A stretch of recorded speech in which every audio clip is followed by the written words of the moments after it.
Shalom, puji Tuhan, oleh kemurahan, kebaikan Tuhan saja, sehingga kita bisa berjumpa lagi dalam renungan harian di hari ini, yang saya percaya terus memberkati kita, menolong kita, menginspirasi kita, untuk kita terus bertumbuh dalam kedewasaan rohani kita di hadapan Tuhan. Mengawalinya, mari kita berdoa. Segala puji dan syukur kami naikkan kepadamu ya Allah, karena Tuhan berikan kami waktu kembali untuk mau membaca, mendengarkan, merenungkan sebagian dari firman-Mu yang adalah makanan rohani bagi rohani kami. Roh-Mu yang kudus, tolonglah kami, urapilah dan berkatilah kami dengan kebenaran firman-Mu di hari ini. Dalam nama Tuhan Yesus Kristus kami berdoa. Amin. Nats firman Allah yang menjadi perenungan kita bersama di hari ini masih khotbah seri terhadap 7 jemaat yang dikirimi surat oleh Yohanes dalam kitab Wahyu.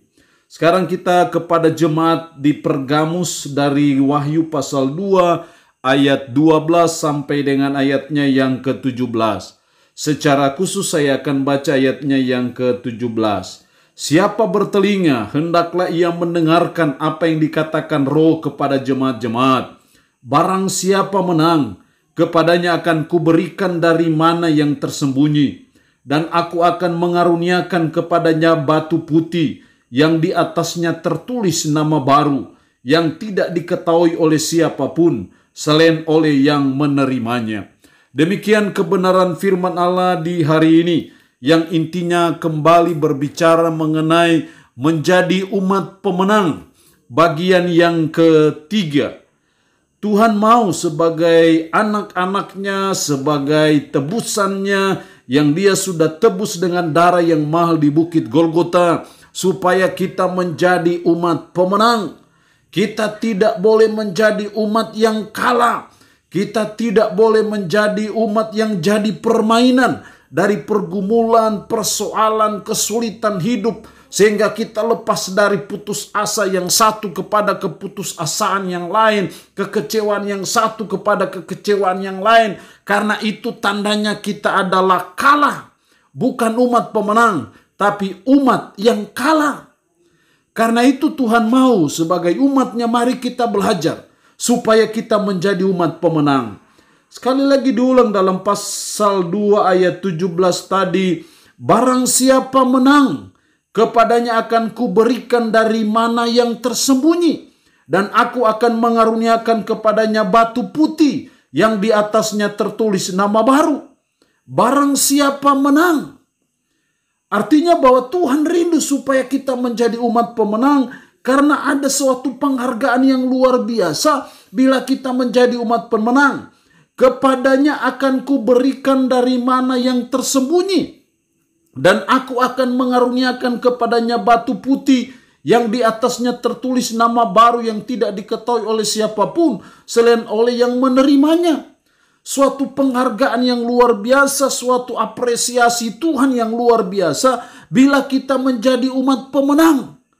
Karena itu mari kita terus belajar dan terus berusaha supaya kita menjadi umat pemenang. Lalu pertanyaannya adalah gimana caranya? Apa yang harus saya buat supaya saya menjadi umat pemenang? Kita belajar dari jemaat di Pergamus. Setidaknya ada 2 cara yang bisa menolong kita untuk bisa menjadi umat pemenang. Ayatnya yang ke-13. Aku tahu di mana engkau diam, yaitu di sana, di tempat takhta iblis. Dan engkau berpegang kepada namaku, dan engkau tidak menyangkal imanmu kepadaku, juga tidak zaman Antipas saksiku yang setia kepadaku yang dibunuh di hadapan kamu, di mana iblis diam. Dan engkau berpegang kepada namaku, dan engkau tidak menyangkal imanmu kepadaku.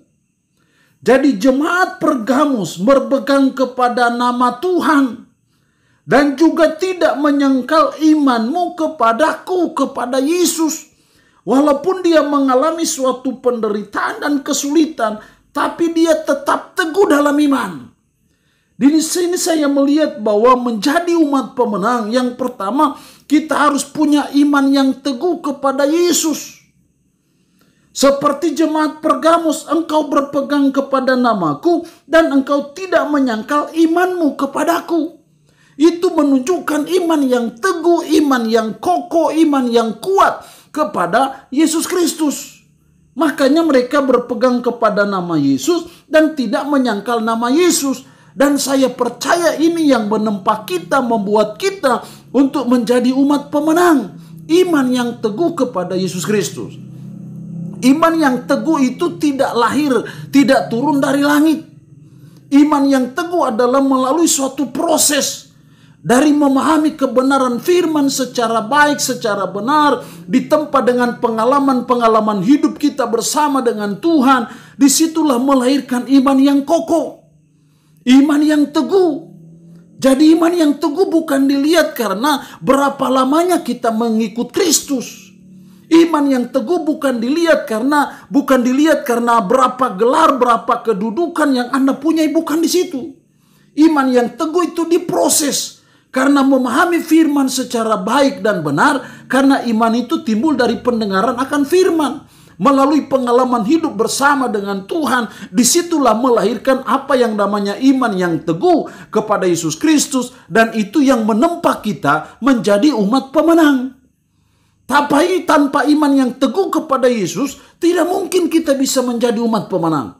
Tapi saya percaya ketika kita punya iman yang teguh kepada Yesus, saya percaya itu yang menolong kita menjadi umat pemenang. Yang kedua, dalam ayat 14 sampai dengan ayatnya yang ke-16. Tetapi aku mempunyai beberapa keberatan terhadap engkau. Di antaramu ada beberapa orang yang menganut ajaran Bileam, yang memberi nasihat kepada Balak untuk menyesatkan orang Israel, supaya mereka makan persembahan berhala dan berbuat zina. Demikian juga ada padamu orang-orang yang berpegang kepada ajaran pengikut Nikolaus. Sebab itu bertobatlah.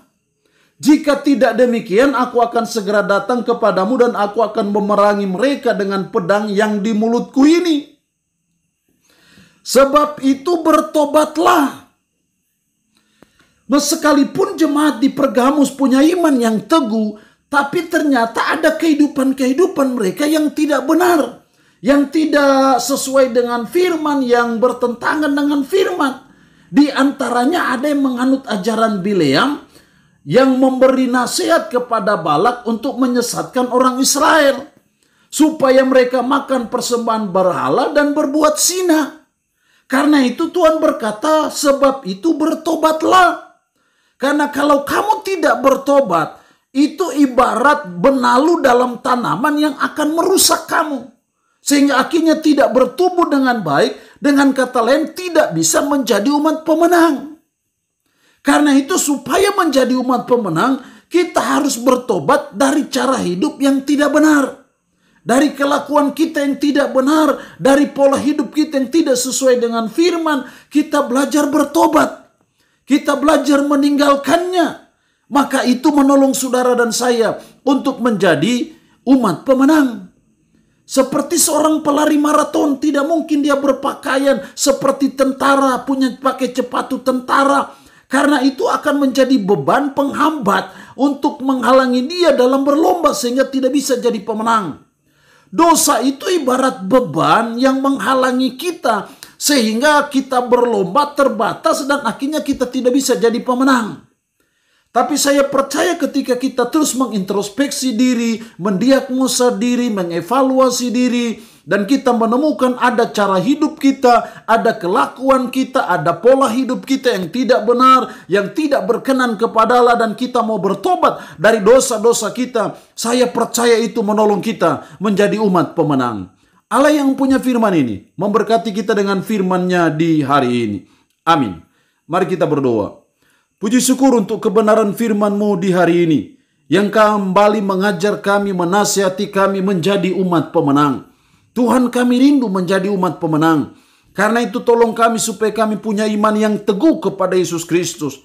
Tolonglah kami supaya kami senantiasa bertobat dari hal-hal yang tidak benar, yang tidak berkenan kepada Allah, sehingga kami bisa menjadi umat pemenang. Tanamkanlah, meteraikanlah firman dalam hati dan pikiran kami. Sanggupkan kami untuk kami bisa menjalani hidup ini berpadanan dengan firman-Mu.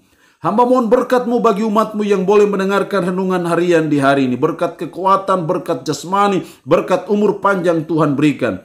Umat-Mu yang saat ini dalam keadaan sakit, hamba berdoa dalam nama Yesus. Tuhan lawat, Tuhan jamah, dan Tuhan beri kesembuhan dari sakit penyakit yang diderita. Terpuji-pujilah nama-Mu Tuhan. Dalam nama Tuhan Yesus Kristus kami berdoa. Amin. Shalom. Sampai berjumpa lagi dalam renungan harian edisi berikutnya.